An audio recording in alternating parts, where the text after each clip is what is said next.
यूं ही तंदूर जला तो एक जोरदार धमाका हुआ। तंदूर को दोपहर में नहीं तो शाम को तो जलना ही था, क्योंकि पंजाबी घरों में तब इसी में रोटी पकती थी। लेकिन बम बनाकर इसे तंदूर में छुपाते हुए इस नौजवान ने शायद ये नहीं सोचा था कि जब ये जलेगा तो बम फटेगा और धमाका होगा। कोई नहीं जानता था कि दंगों में इस्तेमाल करने के लिए बम बनाता ये नौजवान एक रोज रोमानवी फिल्में बनाने के लिए जाना और माना जाएगा। ये नौजवान यश चोपड़ा था। खुशकिस्मती से इस धमाके में नुकसान ज्यादा नहीं हुआ। यश का मुतवसत पंजाबी घराना आर्य समाज तहरीक का रुकन था। फारसी और उर्दू पढ़े लाल विलायती राज चोपड़ा महकमा तामीरात आमा में अफसर थे। 27 सितंबर 1932 को अपने 8वें बच्चे यश चोपड़ा की पैदाइश के वक्त वो लाहौर में रहाइश पजीर थे। सुबह जल्दी उठने की आदत यश को अपने वालिद से मिली। बहुत से दूसरे आर्य समाज के लड़कों की तरह यश भी आरएसएस के रुकन थे। गालिबन आरएसएस की कोशिशों में हिस्सा डालने के लिए यश चोपड़ा ने फसादात में इस्तेमाल के लिए पेट्रोल बम बनाया था। यश ने साथियों के साथ मिलकर घड़ियों की दुकान लूटी तो घर में रखे इनके हिस्से का इनकी माँ को पता चल गया। माँ ने खूब पिटाई की, घड़ियां दुकानदार को वापस की, मुआफी मांगी और बुरी सोहबत से बचाने के लिए इन्हें अपनी बहन के यहाँ दिल्ली के करीब रोहतक बेच दिया। यश इंडिया और पाकिस्तान की तकसीम से 2 साल कबल और इनके बड़े भाई BR चोपड़ा 2 अगस्त 1947 को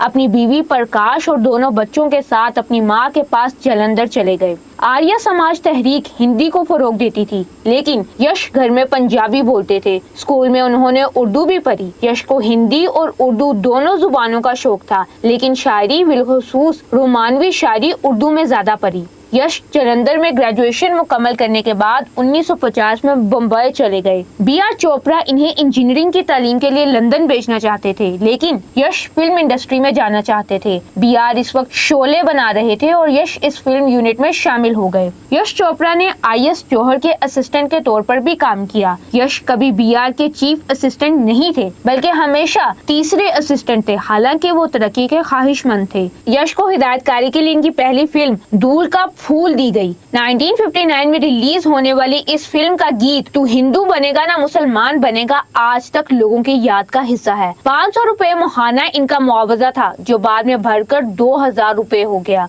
यश की दूसरी फिल्म धर्मपुत्र कमर्शियल सिनेमा की इन चंद फिल्मों में से है जो बराह रास्त तकसीम से मुतालिक है। ये शशि कपूर की पहली फिल्म थी। फिल्म वक्त में एक ग्लैमरस तर्ज जिंदगी दिखाई गई। अवाम ने इसे पसंद किया। लोगों ने कपड़ों, बालों के अंदाज, रक्स की नकल की। ये फिल्म बड़ी हिट हुई। वक्त ने क्लासिक यश चोपड़ा टच कायम किया, जो इनकी आखिरी फिल्म तक जारी रहा। यश की अगली फिल्म आदमी और इंसान थी, जिसका मौजू डैम की तामीर को मुतासिर करने वाली बदउनवानी थी। यश अपनी उम्र की 30 की दहाई के आखिर तक गैर शादीशुदा रहे। सुर्ख रंग की स्पोर्ट्स कार में मुंबई घूमते। इन्हें BR के खानदान में सबसे छोटे होने का भी मजा आता। यश पामीला सिंह से पहली बार अपने भतीजे रवि चोपड़ा की शादी में मिले। 20 अगस्त 1970 को इनकी शादी हो गई। यश राज फिल्म्स के अलग बैनर की बुनियाद यश की 39 सालगिरह के मौका पर 27 सितंबर 1971 को रखी गई थी। दाग के साथ यश ने एक रोमानवी फिल्म साज के तौर पर अपनी शनाख्त बनाई।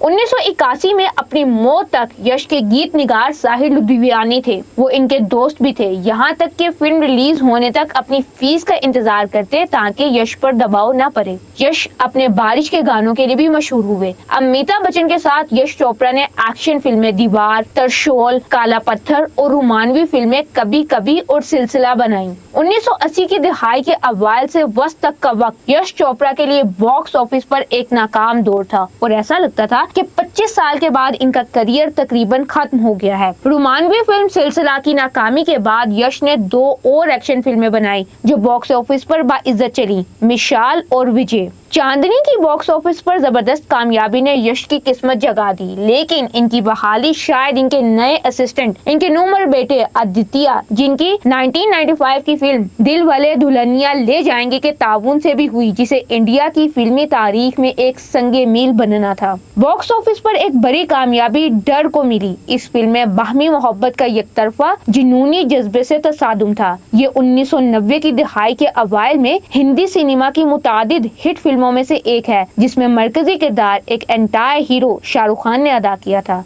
रिचर्ड डवायर का एक इंटरव्यू में कहना था कि अगर लाहौर ना होता तो बॉलीवुड ना होता, क्योंकि हमारे पास चोपड़ा खानदान, आनंद खानदान, बलराज साहनी ना होता, जिन्होंने फिल्म इंडस्ट्री को पंजाबी बना दिया। वो मजीद कहते हैं कि मुझे लगता है कि जब यश ने वीर ज़ारा 2004 में बनाई तो वो ये कहने की कोशिश कर रहे थे कि वो उस तरफ पैदा हुए थे और वहीं रहते थे, और ये कि एक पंजाबी जहाँ भी है वो पंजाबी हैं। इस फिल्म को बनाने पर इंडिया में काफी तनकीद का सामना करना पड़ा। यश चोपड़ा पर इल्जाम लगाया गया कि वो पाकिस्तान के हामी हैं। अपनी पहली फिल्म से लेकर अपने 53 साल तवील करियर के इख्तिताम तक वो हिंदी सिनेमा के किरदारों से बखूबी वाकिफ थे और उन्होंने बगैर किसी हंगामे के इन्हें तोड़ने का इंतखाब किया। ये एक खूबी थी जो उन्होंने अपने बड़े भाई से ली थी। यश चोपड़ा डेंगू बुखार के बायस 21 अक्टूबर 2012 को इंतकाल कर गए थे। इनकी उम्र 80 साल थी। वो इस बीमारी के हमले से कबल अपनी ऐलान करदा आखिरी फिल्म जब तक है जान की शूटिंग में मसरूफ थे। इस फिल्म में शाहरुख खान बम नकारा करते हैं। शायद जिंदगी की इब्तिदा में बम बनाते यश चोपड़ा के लिए जिंदगी का दायरा